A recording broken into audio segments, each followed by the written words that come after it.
The Pyramid of Senusret II at El Lahun, with its unusual weathered appearance, has become a focal point for a wide range of theories, stretching from the truly outlandish to the meticulously researched. This ancient structure, often misrepresented in sensationalized online posts, serves as a fascinating case study in how a single monument can spark such divergent interpretations, reflecting not only the pyramid itself, but also the broader context of ancient Egyptian history and the evolution of archaeological thought. To understand this pyramid, we must navigate a spectrum of ideas, beginning with the most extreme and gradually grounding ourselves in the realm of archaeological evidence, all while considering the historical backdrop against which these interpretations have emerged.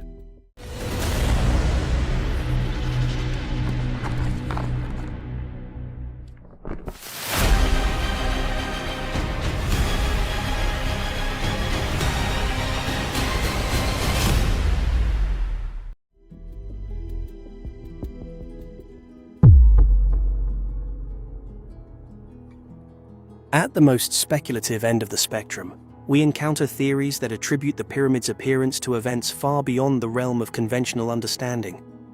These ideas, often fueled by digitally manipulated images and a thirst for the extraordinary, are frequently intertwined with broader scientific narratives about ancient Egypt. But first, let's learn a bit more about the Pyramid of Senusret II, located at El Lahun, also referred to as Ilahun or Kahun, in the Fayum oasis of Egypt, stands as a testament to the power and ingenuity of the Middle Kingdom 2055 to 1650 BC. While not as visually imposing as the famed pyramids of Giza, it holds significant historical and archaeological value, offering insights into the evolving architectural styles, religious practices, and socio-political dynamics of its time. To understand the significance of Senusret II's pyramid, we must first place it within the broader context of the Middle Kingdom. This period followed the First Intermediate Period, a time of political fragmentation and instability that marked the end of the Old Kingdom's centralized rule. The reunification of Egypt under the 11th dynasty, based in Thebes, ushered in the Middle Kingdom. Some propose that the pyramid's melted look is the result of an attack by advanced weaponry wielded either by extraterrestrial visitors or a lost, technologically superior human civilization. This theory often intertwines with the ancient astronaut hypothesis, a fringe belief that posits extraterrestrials played a direct role in the development of human civilization, particularly in the construction of megalithic structures like the pyramids. Proponents of this theory often point to other ancient sites around the world, such as the Nazca Lines in Peru or the statues of Easter Island, claiming they provide further evidence of advanced, non-human engineering. This perspective gained popularity in the mid-20th century, particularly with the publication of Erich von Daniken's Chariots of the Gods, 1968, which, despite being widely criticized by academics for its lack of rigor and misinterpretation of evidence, captured the public imagination. A related theory, often associated with the work of Christopher Dunn in the Giza Power Plant, 1998, posits that the pyramids were not tombs, but rather ancient power plants utilizing unknown forms of energy. In this scenario, Senusret II's pyramid suffered a catastrophic meltdown, resulting in the damage we see today. This idea often draws on perceived similarities between the pyramid's internal chambers and modern power generation facilities, selectively highlighting features while ignoring others. Proponents sometimes point to the precision of stonework in certain parts of the pyramids, suggesting it could only have been achieved with advanced machinery. Another extreme theory suggests that a massive, unprecedented solar flare, far more powerful than anything observed in modern times, scorched the Earth. This event, it is argued, could have caused widespread fires and even melted rock surfaces, selectively damaging the pyramid.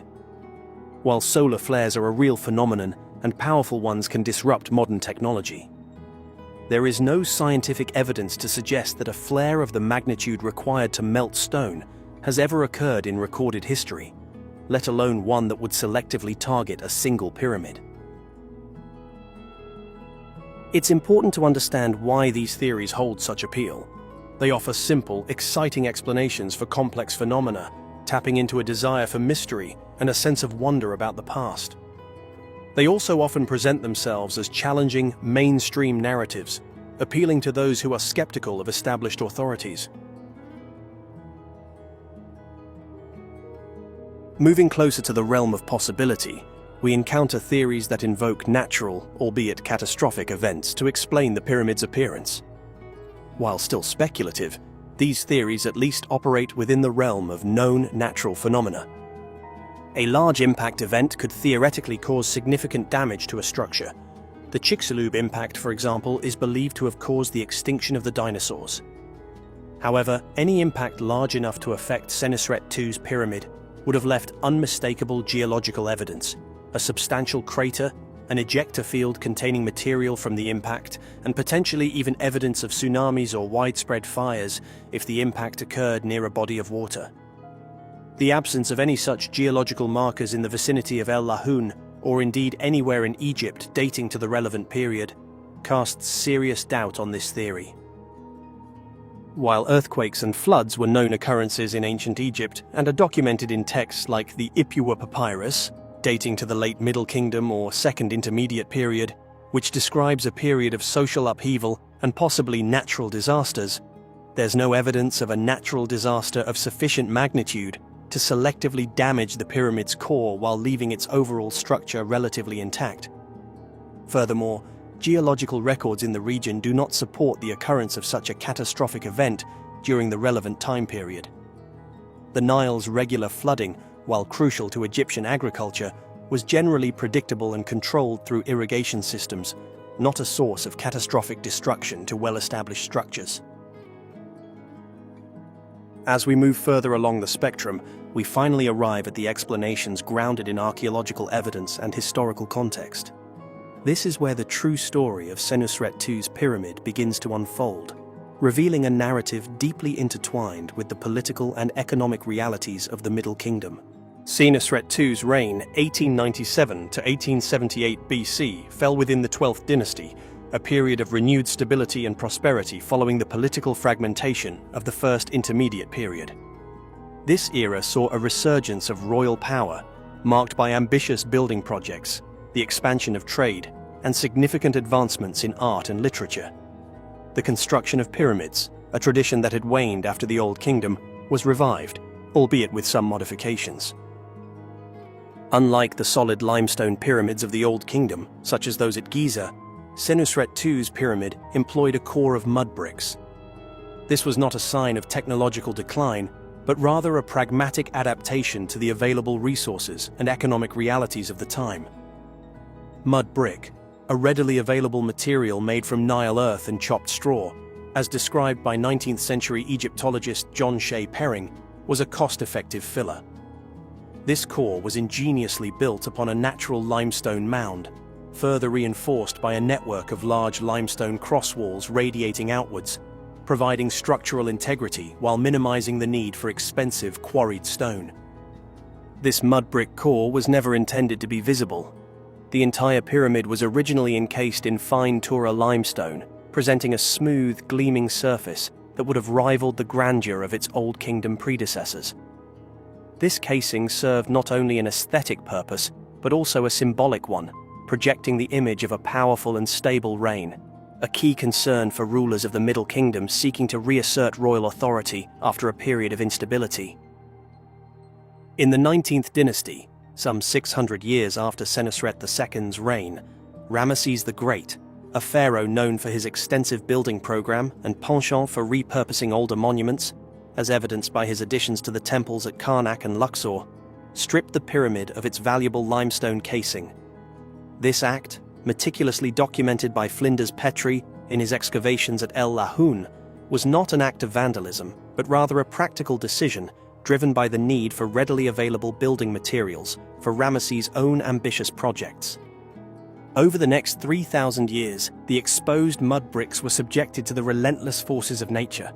Wind, rain, and the intense desert sun, combined with the occasional human interference, such as the removal of mud bricks for fertilizer by local farmers, a practice documented in the 19th and 20th centuries, gradually eroded the core, leading to the dark, weathered, and seemingly melted appearance we observe today. If you enjoyed this exploration, you're going to find our next video absolutely fascinating. We're delving into the necropolis of El Ga'ab at Abydos and examining a fascinating case of mistaken identity in early Egyptology, the so-called Tomb of Osiris. We'll explore how Émile Amélineau erroneously identified the first dynasty tomb of King Djer as the resting place of the god Osiris, and how Flinders Petrie's meticulous work subsequently revealed the true nature of this royal burial. We'll also investigate the tomb's fascinating transformation into a significant cult center for Osiris during the Middle Kingdom, drawing upon vital sources such as Papyrus Boulak 18 and the archaeological reports of Flinders Petrie himself. Join us as we piece together the truth behind this intriguing chapter in Egyptian history. The site of El Ga'ab near Abydos in Upper Egypt holds a unique place in the annals of ancient Egyptian history and archaeology. This vast necropolis, a desolate yet awe-inspiring landscape, served as the burial ground for Egypt's earliest rulers, predating even the iconic pyramids of Giza. Its name, meaning Mother of Pots in Arabic, hints at the countless pottery shards scattered across the desert floor, remnants of millennia of offerings and rituals. In the late 19th century, as the field of Egyptology was still finding its footing, El Ga'ab became the stage for a dramatic, albeit misguided, archaeological discovery. The year was 1898, and French archaeologist Émile Amélineau, armed with a controversial 5-year exclusive excavation permit, set his sights on uncovering the secrets buried beneath the sands.